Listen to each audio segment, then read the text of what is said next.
Hello my dear viewers and welcome to another Know It Show video. The year is 1845. Anthony Patek and Adrian Philippe created a watch company. They named it Patek at the time, however they did change it to Patek Philippe later on in their life. To understand the history of Patek Philippe, we need to go back in time. Way back in time. Specifically June 14th, 1812 in Piaski, Poland. A young Antoni Norbert Patek was born. He has a very long name, so I'm just gonna call him Patek from now on. He was a normal kid in a small town. He lived a very normal life. That is until his father sadly passed away in 1828. That very year, Patek enlisted into the Poland Army, specifically the 1st Polish Mounted Rifles Regiment at the age of 15 years old. Luckily for him, he didn't have to face any wars or battles. However, 2 years later, he did have to go into the Polish/Russian War in 1830 to 1831. He did survive the war. Actually, he was promoted to the rank of 2nd Lieutenant in the Polish Army. He was also decorated with the Virtuti Militari Golden Cross. Sadly, Poland did lose the war and Patek had to leave Poland and go to France because he was in the army. He had one last mission before he left and it was a very important mission for him. He had to organize a safe and secure route for the Polish insurgents through Prussia to France. During this mission, he was given a strategic point in Bamberg near Munich. He finished his mission and he had to leave. He went to a new country, he had to see new people and just knew everything. This new place that he stayed at was in Amiens, France, and he worked as a typographer there. 2 years later, he moved to Switzerland. Right now, Patek met Philippe and started Patek Philippe. No, just be patient a little. I'll get there, don't worry. In Switzerland, he worked different jobs. He would do whatever it takes just to get money in his pockets, legally. While he was in Switzerland, he started liking mechanical watches. And he started to understand how great they are. Because of his love of mechanical watches, in 1839, Patek and Franciszek Szepek, another Polish immigrant who was also a talented watchmaker, created a watchmaking firm that lasted for 6 years. Now let's pause Patek's story. Don't actually pause the video. I said pause the story, not pause me. After we pause the story, we need to go back in time. Specifically April 16th, 1815 in France. The city is kind of complicated for me to say, so I'll put it right here or somewhere in the video. I'll put the name of the city. And you say it yourself. In this city that I don't know how to pronounce because I'm not French and I did not learn French, a young and destined for greatness Adrian Philippe was born. Now, when Philippe started to grow, Antoine Philippe, his father, started to teach him watchmaking. Now, you might be asking yourself, why is his father teaching Adrian watchmaking? Well, let me explain. Antoine Philippe was a watchmaker.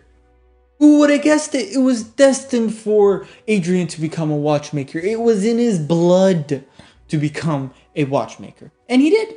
When his apprenticeship ended in 1833, Philippe asked his father if he can take a tour of France. This is for him to improve his occupational outlook. Go on, do the math. How old was he? Come on, you can do it. You don't have to. I did it for you. He was 18 years old. See, if you take 1833 and subtract it by 1815, you would get 18 years old. But he was actually 18 and a half years old. Little is actually known about his tour, but what we do know about his tour is that he went to Le Havre and Nantes-Pessac, or I'll just put the names here because, like I said, I'm not French and they have one of the most complicated names I've ever seen. He stayed in Le Havre, or whatever it's called, for 3 years until he got a job opportunity in London. Turns out to be a good idea. He moved abroad. Who would have guessed? He moved to London, he stayed there for 3 years, and then he moved back to France. He is stuck with 3 years. I don't know why, but he just loves the number 3, I guess. When he did go back to France, he didn't go to Le Havre, he went to Versailles. He moved to be next to the Champs-Élysées or the Eiffel Tower. You open your window, you see the Eiffel Tower right there, you sip on your tea or coffee, whatever you drink, and then you look at the Eiffel Tower and say, I have a lot of money. Which at the time he probably didn't because, 1800s, not that much money. You're probably asking yourself, what did he do in France? The answer to your question is that he was making watches with a Swiss friend that he met in London. What can I say?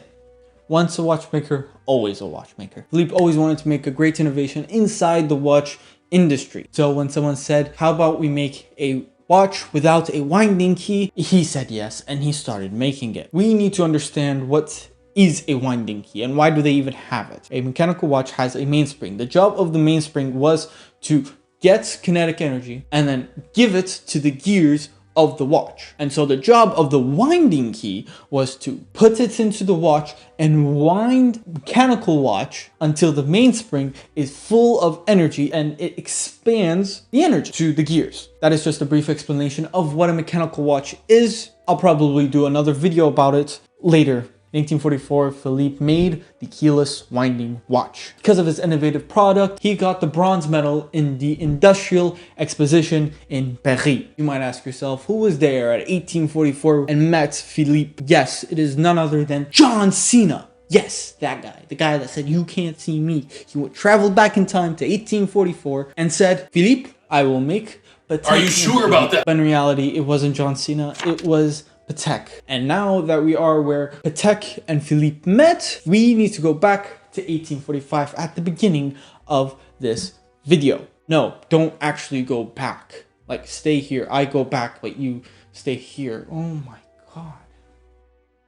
Now, you might think that this is the end of the video and end of the story, but actually it's just the beginning of this story. No, literally the beginning of this story. Now, yes, I understand it's in the middle of the video and it's a pretty long video, so just bear with me and I promise it's a good story. Patek loved the ideas that Philippe brought and he saw the value that he would bring to his company. However, he did have a company with a partner. If you remember what I said in the beginning of the video, I said that the contract was for 6 years and at 1845 the 6 years ended. So Patek ditched the other guy and said, Philippe, I want you to work with me. And Philippe said, yes, why not, sir? Why not? Now that they're in business together, they have to see who does which task. And for Philippe, he became the head watchmaker, where he sees the watchmaking process and creates new designs to expand Patek Philippe, or at the time was Patek. Patek's job was to expand the company and make it bigger and make it to what it is today. As any businessman, Patek figured out the only way that he can expand the company and make a profit was to go internationally. Fast forward to 1851, Patek and Philippe go to the London Crystal Palace exhibition to show off their watches and sell a few more watches. Luckily for them, Queen Victoria herself loved the keyless watch, so she bought two, one for her and one for Albert. That same year, Patek Company was changed to Patek Philippe Company. Yes, the name that we all love, the name that made them millions. In 1845, Patek was traveling to the United States to see Tiffany & Co. You see, Tiffany & Co. were the official sellers of Patek Philippe at that time and to this day. They were the only retailers in the world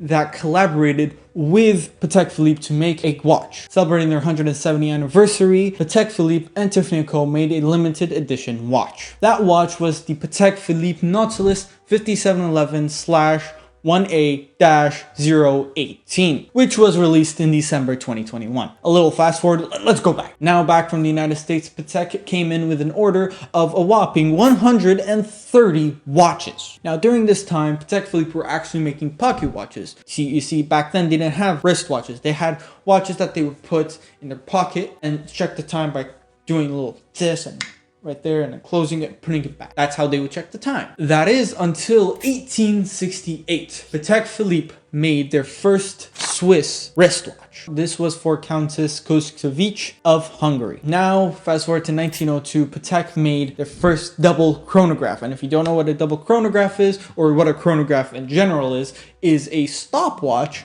but a mechanical stopwatch. So it's a very complicated mechanism. They made 2-in-1 watch. What can I say? Philippe is just a watchmaking legend, I should say. Fast forward to 1923, they implemented this into a wristwatch. Reference number 124824. Back then, the reference numbers were very easy to remember. Now let's go back in time a little to 1889. Patek Philippe made a patent for a perpetual calendar mechanism. Now you might be asking yourself, what is a perpetual calendar? Well, a perpetual calendar tells you the date, the month that you are in, the year that you are in, usually a moon phase with it, and it tells you if you're in a leap year or not. So it's a very complicated watch. And then fast forward to 19 1825, Patek Philippe made their first wristwatch with a perpetual calendar. Can you imagine? That's a lot of work, having all of those numbers inside a watch that fits on your wrist. Oh, and the reference number of this watch was 97975. I told you, the reference numbers were very easy. Why didn't they keep this up? No, they have to go very complicated now.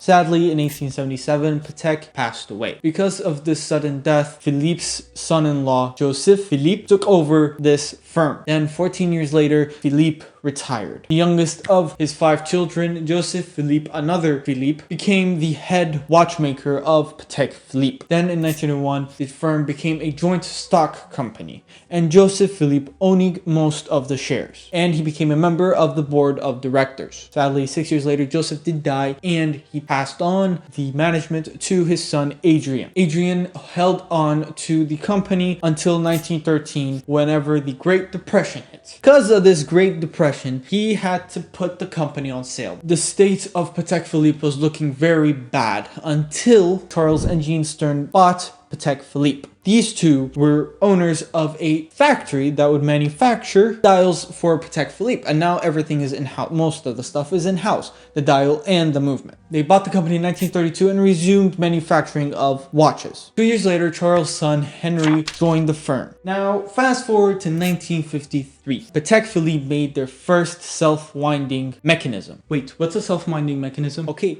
I was just going to answer that. Remember when I said people needed a key to wind the watch and then they made it into a stem? Well, now they implemented a rotor into the bottom of the movement. And when you move your wrist up and down and up and down, or whatever, how you move, you can do this. It moves and winds the watch. So you can have it indefinitely if you move your wrist and you wear it a lot. You remember Henry, the guy that I said joined the company because Charles was his father? Well, now he's the president of Patek Philippe. This was in 1858. Patek Philippe had a lot of innovative watches. I can't put all of them into one episode, but I will say the most impactful ones that they made, in my opinion. In 1976, the first Nautilus was made. Reference number 3700-1 in steel. A year later, they patented a ultra-thin perpetual calendar. Because of that, in 1985, they implemented the ultra-thin perpetual calendar into the first wristwatch. Very thin. Now, fast forward to 2001. Yes, I skipped so much time, but we're at the 2000s. We're very close to where we are right now. Patek Philippe in 2001 made my favorite watch that Patek Philippe made, the double face Sky Moon Tourbillon. Reference number 5002. If you can't tell from the name, it's a double face, which means the front of the watch is its own face and the back of the watch is another face. Hold on a minute. If the front is a face and the back is also a face, is there a front and a back, or are they both fronts? I have no idea. And I might have forgot to mention, it was the most complicated watch at that time. I say at that time because moving to 2016, Patek Philippe made the most complicated watch they have ever made. It is called the Grandmaster Chime, reference number 6300G. This also had 2 faces, and it also had an alarm and chime. That is the most complicated watch and one of my favorites underneath the 5003. These watches were amazing because you can see the front and the back of the watch whenever you want. You just flip it. Because we can see the front and back of all these watches, you should watch the past no-show videos and the future no-show videos, and also subscribe to the channel if you're on YouTube, and I'll see you in another one. Peace. Wait.